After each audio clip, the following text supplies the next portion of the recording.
Halo semuanya, kita akan lanjutkan perkuliahan kita pada hari ini. Diambil dari chapter 7, lebih tepatnya di subchapter 7.2 gitu ya. 7.2 ini adalah orthogonal diagonalization. Nah, sebelumnya kita udah lihat bagaimana 7.1 gitu ya yang membahas mengenai diagonalization. Nah, kita sekarang akan melihat orthogonal diagonalization gitu kan ya. Jadi di sesi ini kita akan melihat ataupun kita akan memperhatikan permasalahan di mana nanti kita akan mendiagonalisasikan suatu matriks A yang simetrik. Oke. Nah, permasalahan ini erat kaitannya dengan menemukan basis ortonormal di dalam dimensi n yang terdiri dari eigenvectors dari matriks A tadi. Oke. Nah, permasalahan ini merupakan permasalahan yang cukup penting dikarenakan banyak matriks yang muncul, oke, di dalam aplikasinya, di dalam pengaplikasian gitu kan ya. Merupakan matriks-matriks yang simetrik. Oke, jadi kita akan lihat pembahasannya.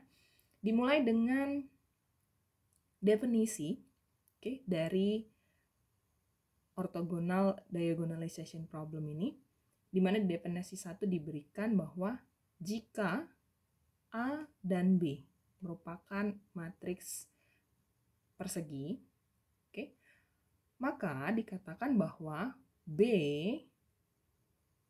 ortogonal similar, yang saya sebut kemarin ortogonal yang menyerupai gitu ya, kepada A.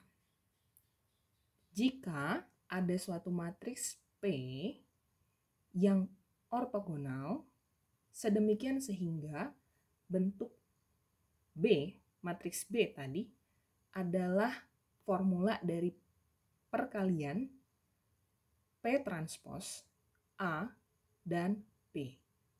Oke.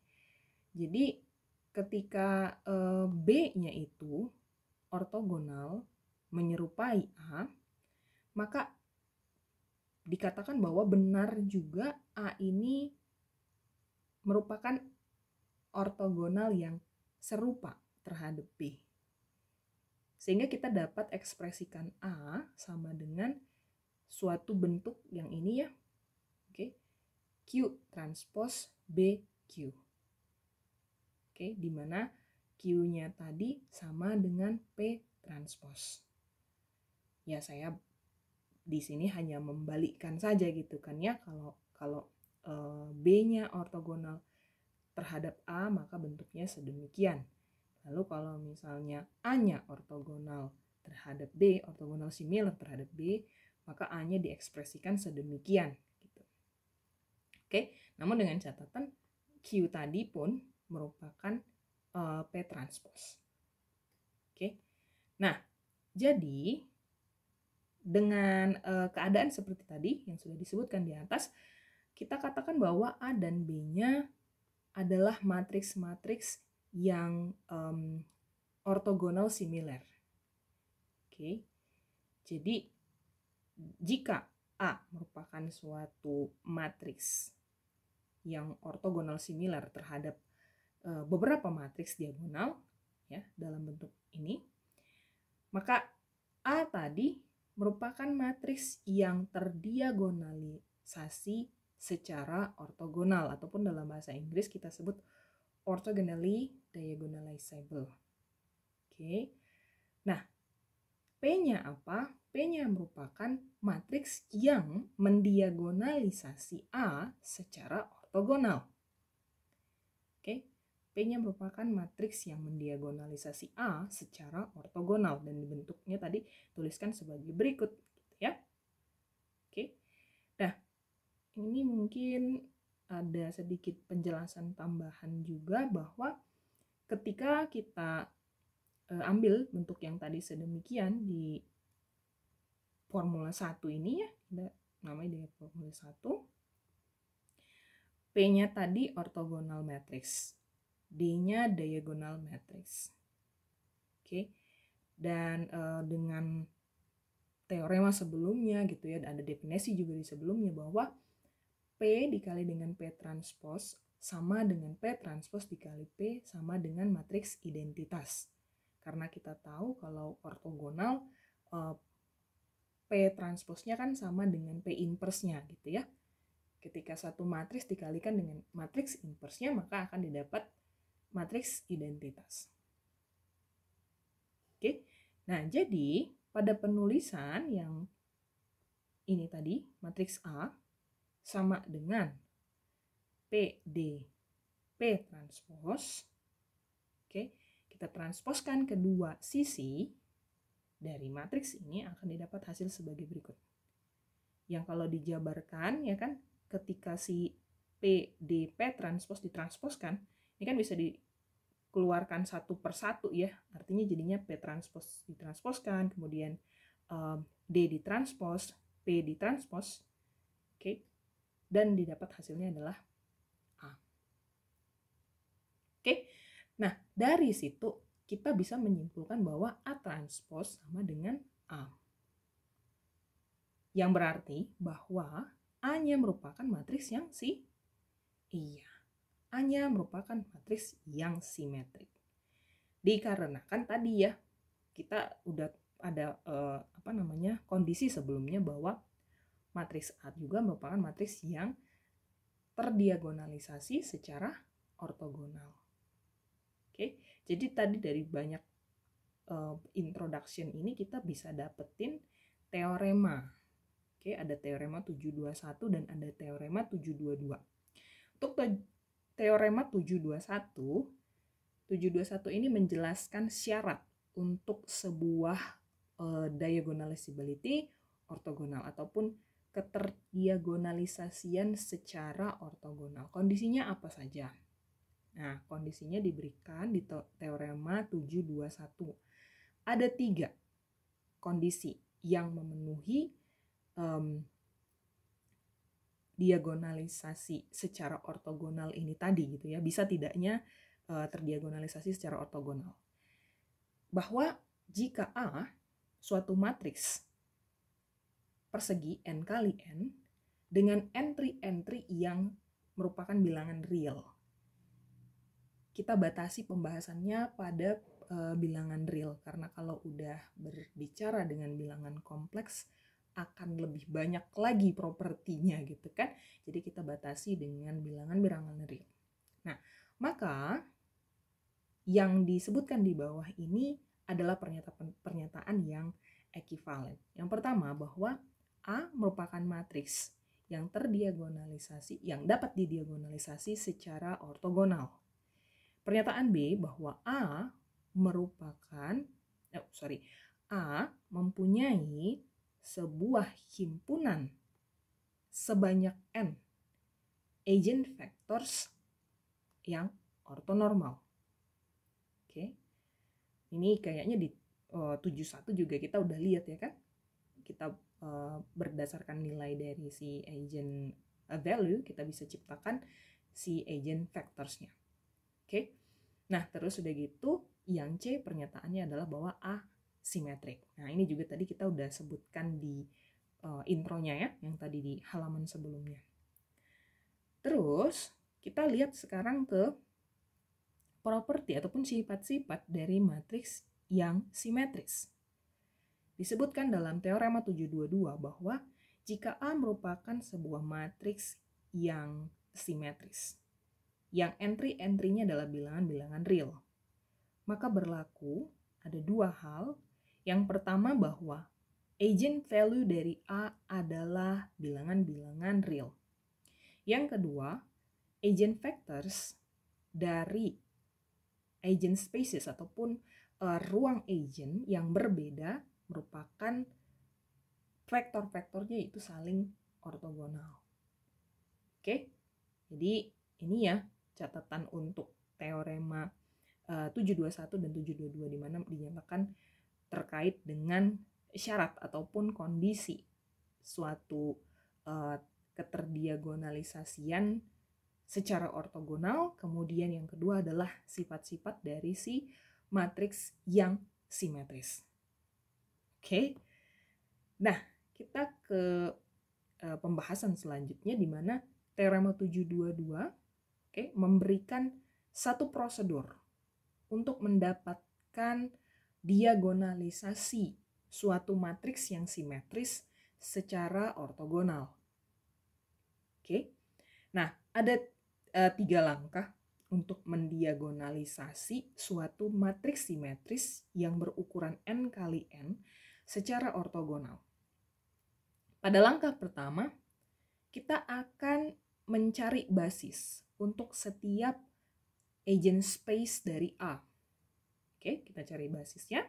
Dan di langkah kedua, kita akan mengaplikasikan proses Gram-Schmidt untuk setiap basis-basis untuk mendapatkan suatu basis ortonormal untuk setiap ruang eigen ataupun eigenspace. Nah, kalau ada yang bertanya apa itu Gram-Schmidt, maka silahkan lihat lagi pembahasan di subchapter 6.3. Itu sudah dibahas sebelumnya. Kurang lebih Gram-Schmidt itu adalah mencari matriks, bukan matriks ya, vektor ya. Oke, mencari vektor normal dengan memanfaatkan proyeksi. Oke, bisa nanti kalian cek lagi pembahasan itu. Terus di langkah ketiga, oke, sesudah tadi kita menciptakan basis-basis dan juga ortonormal basisnya, apa yang dilakukan di langkah ketiga, maka kita akan membentuk suatu matriks P. Apa itu matriks P gitu kan ya? Matriks P ini adalah matriks yang kolom-kolomnya dikonstruksi dari vektor-vektor pada langkah kedua. Oke, kita membentuk kolom-kolomnya dari langkah yang kedua. Nah, P tadi secara otomatis akan mendiagonalisasi matriks A secara ortogonal. Oke? Nah, dan eigenvalue ya, ataupun nilai eigen dari diagonal yaitu D tadi. Oke. Ini D ini udah matriks diagonalnya ya, yang udah didapatkan dari proses P dengan A tadi kan, P transpose AP. Oke, D sama dengan P transpose AP. Nah, D ini tadi akan memiliki order yang sama sesuai dengan eigenvektor yang terkorespondensi di dalam P. Oke, mungkin lebih tepat, lebih mudah kalau kita lihat ada contoh di sini. Oke, so di sini kita akan mendiagonalisasi suatu matriks yang simetris. Diagonalisasinya secara ortogonal. Jadi ada matriks A, kita tahu bahwa matriks A ini matriks yang simetris kan gitu kan ya. Sekarang kita mau mendiagonalisasi matriks ini dengan mencari suatu ortogonal matriks P. Oke, tekniknya tadi cari basisnya dulu kan gitu ya. Untuk mencari basis kita harus tahu nilai eigen ataupun lambda. Nah, caranya bisa digunakan dengan karakteristik polinomial, yaitu memberikan nilai dari determinan lambda kali dengan matriks identitas dikurang matriks A. Oke. Dengan kata lain kita cari bentuk ini ya, terus cari determinannya. Kan ini kan dikurangin, ini adalah operasi dari sini loh. Lambda I dikurang A-nya dari sini. Jadi di diagonal utama tentu jadinya karena ini 4, 4, 4, lambda kurang 4, lambda kurang 4, lambda kurang 4. Kan gitu kan. Kalau di sininya anggap 0 kurang 2, minus 2, 0 kurang 2, minus 2. Gitu. 0 kurang 2 lagi, minus 2. Semuanya nih kebetulan 2, jadi minus 2, minus 2, minus 2. Oke, dari sini cari determinannya, didapat bentuk sebuah karakteristik polinomial. Dari situ dicari akar-akar lambdanya. Mencari akar lambdanya boleh pakai teknik yang itu ya, Horner ya, Horner. Oke. Nah, dapat bentuk sederhananya ataupun bentuk penjabarannya adalah lambda kurang 2 pangkat 2 lambda kurang 8, yang berarti bahwa nilai lambdanya ataupun eigenvalue-nya adalah lambda sama dengan 2 dan lambda sama dengan 8. Oke. Jadi basisnya apa aja? Basisnya itu ada 2, yaitu U1 dan U2. Nah, metode ini ada di contoh 7 pada sesi 5.1. Jadi kalau lupa silakan dicek lagi, sudah dibahas di subchapter 5.1. Oke. Nah, didapatlah basisnya kan U1 dan U2. U1 sama dengan min 1, 1 dan 0, dan U2-nya adalah min 1, 0, 1. Oke. Dari situ apa yang dilakukan? Yang tadi disebutkan bahwa kalau udah dapat basisnya berarti cari normal basisnya ini gitu, mencari ortonormalnya berarti kan. Nah, jadi dalam proses mencari ortonormalnya itu kita mengaplikasikan si Gram-Schmidt process. Oke, kita aplikasikan Gram-Schmidt process, didapatlah V1 dan V2. V1-nya yang ini ya, prosesnya seperti apa? Karena prosesnya cukup banyak, dan tadi saya sudah mention juga prosesnya ini dijelaskan lebih banyak lagi di 6.3, jadi boleh dicek juga. Oke. Nah, dapatlah kan ya si orthonormal eigenvectorsnya masing-masing, ada V1 dan ada V2. Itu untuk lambda yang sama dengan 2. Nah, sekarang untuk lambda yang sama dengan 8, kita dapat basisnya adalah U3 sama dengan 111. Oke, U3-nya sama dengan 111. Aplikasikan lagi proses Gram-Schmidt tadi, didapatkan suatu basis yang sudah ortonormal gitu kan ya, ataupun menormalisasikan si U tadi, U3 di sini, didapat V3 ini dia. Oke, jadi ada V1, ada V2 dan ada V3. Yang dalam teorema sebelumnya kita tahu bahwa mereka akan saling ortonormal gitu ya, karena udah dijamin di teorema sebelumnya. Kalau gitu, kita tuliskan masing-masing V1, V2, dan V3 tadi dalam sebuah vektor kolom. Oke, yang disatukan jadi satu matriks. Matriksnya matriks P. Nah, mungkin nanti ada yang bertanya gini.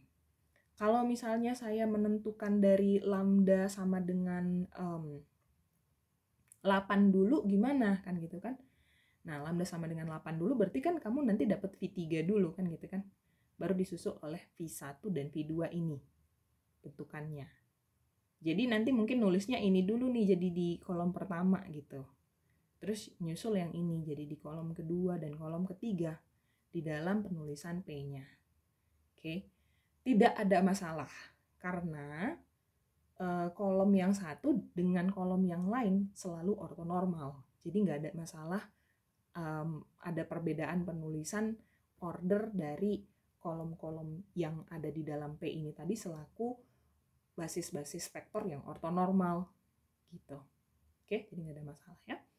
Nah, kemudian P ini tadi mendiagonalisasi A secara ortogonal. Kita bisa cek juga dengan bentuk formula yang tadi diberikan bahwa P transpos AP ya kan sama dengan sedemikian. Oke, ini kita mengalihkan secara biasa ya, tapi perkalian dari kiri ke kanan. Oke, so masukkan P transpos, masukkan A, dan masukkan P. Didapatlah D-nya, ya, matriks diagonalnya 20, 0, 020, dan 008.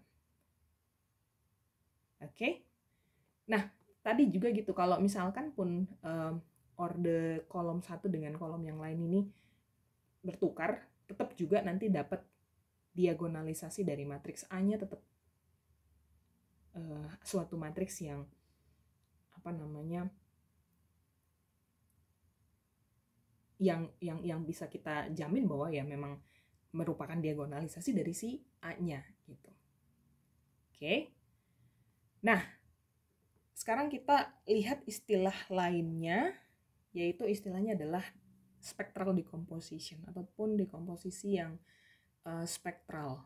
Kalau dicari arti kata spektral itu sendiri kayak apa namanya terkait dengan bayangan gitu. Oke. Terkait dengan bayangan. So, di sini kita punya ada satu matriks A. Matriks A-nya matriks yang simetrik yang terdiagonalisasi secara ortogonal dengan matriks P diberikan oleh U1, U2 sampai seterusnya berhenti di UN. Oke, tentu ini adalah basis-basis ya yang di dalam P ini. Nah, terus diberikan ada lambda 1, lambda 2 sampai dengan lambda n. Nah, kesemuanya ini merupakan nilai agent dari A yang terkorespondensi dengan masing-masing agent vectors berupa unit-unit ya. Jadi panjang si vektornya ini tentu sama dengan 1. Maka kita sebut dia sebagai unit agent vectors. U1, U2, dan seterusnya sampai dengan UN. Oke. Terus kita juga tahu bahwa ada matriks D ya, sama dengan P transpose AP, di mana D adalah matriks diagonal dengan nilai agent value-nya itu terdapat di posisi diagonal matriksnya. Jadi di sini. Oke. Nah, ini posisi si diagonalnya tadi. Maka dikatakan bahwa A itu dapat diekspresikan sebagai berikut. A sama dengan P D P transpose. Oke, ataupun dalam bentuk perkaliannya seperti demikian, yang kita bisa simplify bentuknya jadinya kayak gini nih. Lambda 1 U1, lambda 2 U2, lambda n UN dalam bentuk vektor baris gitu ya. Dalam bentuk matriks baris. Kemudian yang ini ada U1 transpose, U2 transpose, dan seterusnya sampai dengan U ke N transpose dalam bentuk matriks kolom. Kalikan keduanya, didapat formula baru yaitu A sama dengan lambda 1 U1 U1 transpose tambah lambda 2U 2U 2 transpose dan seterusnya nanti berhenti di lambda N UN transpose. Kita tandai dengan persamaan ini sebagai persamaan 7 gitu ya. Nah, ini tadi yang kita dapat ini tadi, persamaan 7 ini tadi, inilah yang disebut sebagai dekomposisi spektral dari A. Dekomposisi spektral dari A. Baik, kalau gitu penggunaannya seperti apa nih gitu kan ya, spectral decomposition ini. Misalnya di contoh 2 kita bisa lihat ini nanti akan jadi sebuah interpretasi geometriknya ya. Interpretasi geometriknya mungkin nanti kita bisa tunjukin ilustrasinya seperti apa. Dari suatu dekomposisi spektral. Misalnya ada satu matriks A. Matriks A-nya berukuran 2x2 seperti demikian dan merupakan matriks yang simetris gitu ya. Di sini agent value-nya itu adalah minus 3 dan 2. Minus 3 dan 2. Nah, agent vectors-nya apa aja? Agent vectors-nya itu ada X1 dan ada X2, di mana X1-nya sama dengan 1 minus 2 dan X2-nya adalah 21. Dapat diverifikasi juga, nggak masalah.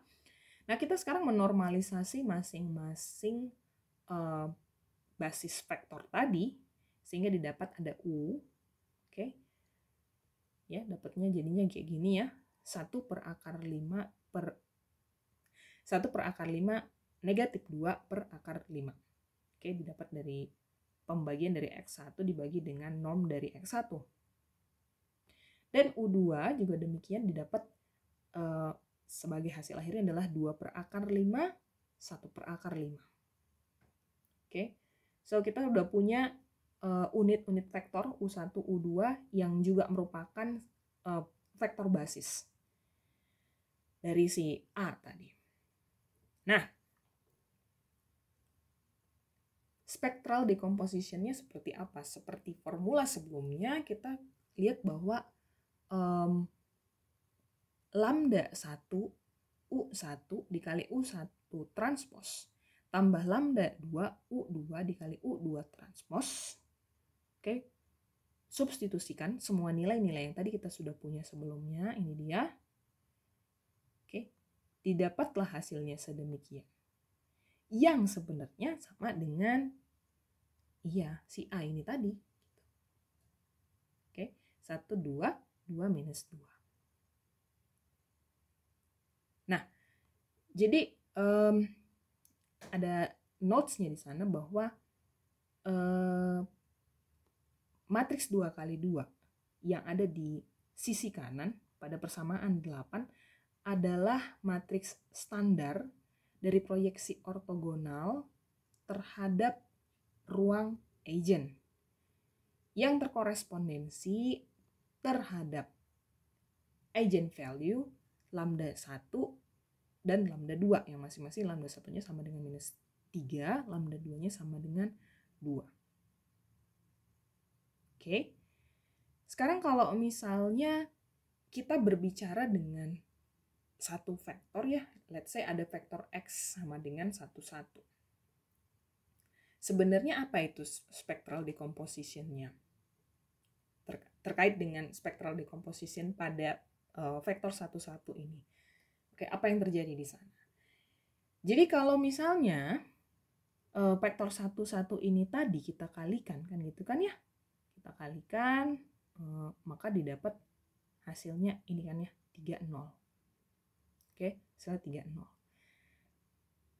Nah, dari bentuk 8 ya, dari persamaan 8 dari yang ini. Di langkah keduanya ini, oke, mungkin saya bisa tandain. Di langkah kedua ini, kita substitusi. Oke, kita substitusi untuk AX sedemikian sehingga nilainya itu akan jadi sebagai berikut. Oke, masukkan lambdanya, masukkan U-nya tadi ya. Oke, masukkan U-nya. Terus udah gitu, mana tadi? Hilang. Oke, ini masukkan U-nya, terus masukin X-nya. Nah, hasilnya ternyata dari proses ini dapat juga nilainya 3, 0. Oke, penjelasannya adalah sebagai berikut. Pada persamaan 9 dan 10 merupakan cara yang berbeda untuk menunjukkan bayangan vektor 1, 1 di bawah perkalian terhadap matriks A. Pada persamaan 9 itu bayangannya itu secara langsung ditunjukkan oleh vektor 3, 0. Oke. Bayangan dari si 1, 1 ini tadi ditunjukkan secara langsung oleh vektor 3, 0. Ini ya gambarnya mungkin lebih jelas kayaknya. So, ini 1, 1 tadi kan ya. Vektor 1, 1. Terus udah gitu kita mau cari bayangan dari vektor 1, 1 ini tadi. Oke. Dia terkorespondensi dengan masing-masing agent value-nya tadi. Oke, masing-masing agent value, masing-masing basisnya. Jadi kita cari bayangannya nih, secara ortonormal kan ya. Ini untuk yang lambda 2 yang sama dengan 2, dan yang di bawah ini adalah untuk yang lambda 1 yang sama dengan minus 3. Oke, ini kan bisa dibilang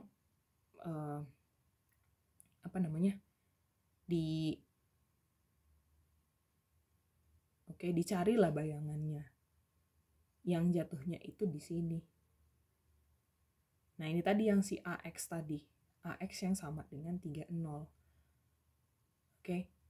AX yang sama dengan 3, 0. Jadi jatuhnya di sini nih bayangan si X-nya. Gitu. Oke. Nah, itu penjelasan untuk formula 9. Pada formula 10, pada formula 10 dikatakan bahwa bayangan si 1, 1 itu tadi juga dapat diambil ataupun dicari dengan memproyeksikan vektor 1, 1 terhadap agent spaces yang terkorespondensi pada nilai lambda 1 sama dengan minus 3, lambda 2 sama dengan 2. Sehingga didapat vektornya itu adalah yang min 1/5, 2/5. Dan vektor lainnya adalah 6/5, 3/5 ini. Oke. Ini ya, ini proyeksi pada lambda sama dengan 2. Dan sesudah diproyeksi, dia diskala oleh masing-masing agent value-nya. Untuk yang agent value lambda 2 sama dengan 2, terskala dia jadi di sini kan. Maksud saya ini tinggal dikali 2 toh, 6/5, 3/5. Kalau dikali 2 kan dia jadi 12/5, 6/5. Jatuhnya di sini. Gitu, oke. Nah, sekarang yang ini dikalilah dengan lambda yang sama dengan -3. Min 1/5, 2/5, masing-masing dikali 3, kali skalar 3, dapat 3/5. Kali -3 ya, bukan 3. Kali -3, dapat 3/5 minus 6/5, yang jatuhnya itu di sini. Oke? Habis itu cari proyeksinya. Tetap juga kan proyeksinya di sini juga nih. 30. Oke, penjelasannya seperti itu ya, penjelasan secara geometriknya. Nah, jadi kelihatan ya kan ya, apa itu skalar dekomposisi dan seperti apa gambarannya. Kalau misalnya ada satu vektor yang mau dicari proyeksinya pada basis-basis dan agent space yang sudah terdefinisi sebelumnya. Oke. Nah, habis itu kita bisa lihat juga ada kasus-kasus yang tidak terdiagonalisasi ataupun non-diagonalizable case. Ya kan? Kalau yang tadi kan sebelumnya kita lihat ya contohnya ya bisa didiagonalisasi. Oke. Nah, ada yang tidak bisa didiagonalisasi matriksnya, oke. Namun kita masih bisa cari apa nyebutnya ini ya? Oke.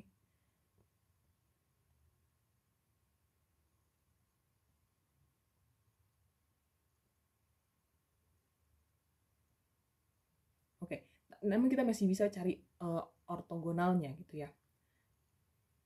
Saya kayaknya nyebutnya harusnya bukan ortogonal, ortonormalnya ya. Ortonormalnya. Oke. Nah, jadi diberikan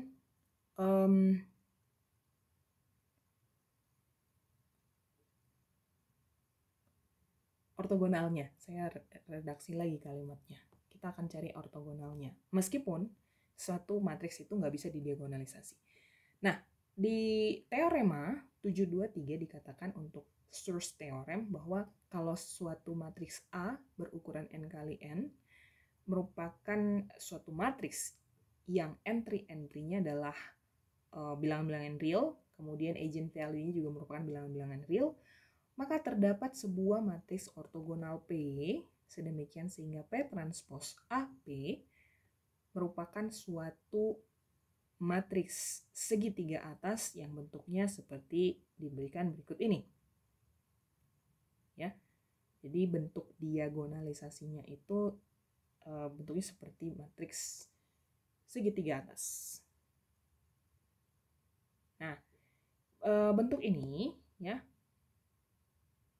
juga sering dinotasikan sebagai berikut.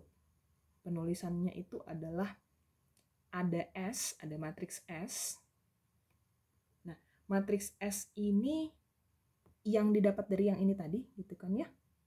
Jadi maksudnya S-nya itu sama dengan gitu lah. Oke. Nah,